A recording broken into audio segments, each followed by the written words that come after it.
Fala pessoal, tudo bem com vocês?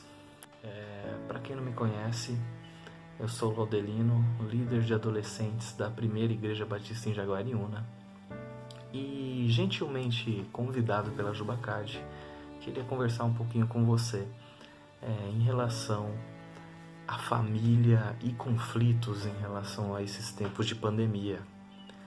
E é engraçado, né? A nossa rotina mudou completamente, muita gente indo trabalhar em casa, muita gente indo estudar em casa.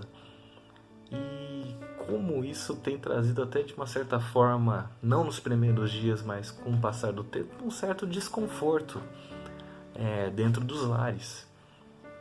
Em virtude de pequenas coisas, não jogou o lixo para fora, um olhar um pouquinho mais nervoso, mais apurado, e às vezes o conflito em si. E como isso gera um desgaste, né? A briga, a discussão, às vezes pessoas que ficam horas, dias, até semanas sem se conversar, tudo dentro da mesma casa, em virtude de tudo isso que tem acontecido. E como lidar com isso? Como biblicamente lidar com isso? Porque isso não está imune a quem não é cristão, mas está a todos. Né, em relação a essa questão de conflitos, né, entre pai, mãe, filhos, pai e mãe com filhos, marido com esposa, e como a gente busca ter um equilíbrio e proceder biblicamente em relação a isso. Tiago, ele dá umas dicas muito legais e interessantes em relação a isso, né?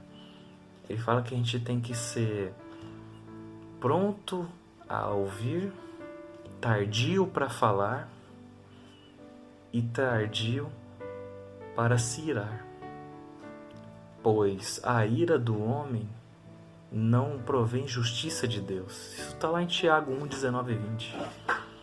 E olha como esse ensinamento ele é precioso para a gente, porque ele traz uma verdade. Isso que é uma coisinha pequenininha, ela se torna uma coisa gigante. Essa questão da ira. E lidar com isso muitas vezes não é fácil. Ter paciência, ter um ânimo redobrado. E isso é uma atitude de amor da nossa parte. Quando a gente busca ter essa paciência, esse buscar lidar, né, com toda essa dificuldade. 4:8 ele nos dá um exemplo muito legal em relação a isso, né? Que ele fala para ter desamor uns para com os outros, porque o amor cobre uma multidão de pecados.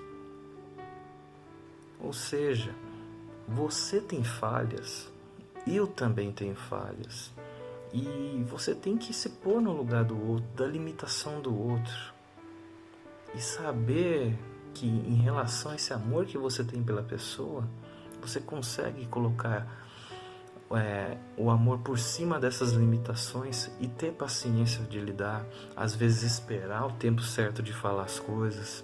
Não fala agora, espera um pouquinho. Espera um momento que os ânimos estão mais calmos para vocês poderem discutir em relação a esse problema que aconteceu. Isso traria um melhor ânimo ao lar, ao ambiente familiar. O próprio Senhor Jesus, ele suportou tantas coisas, foi tão amoroso com a gente em relação ao seu sacrifício. Por que não a gente perdoar como ele nos perdoou os nossos pecados na cruz do Calvário? Pense, reflita. Que Deus abençoe. Um grande abraço.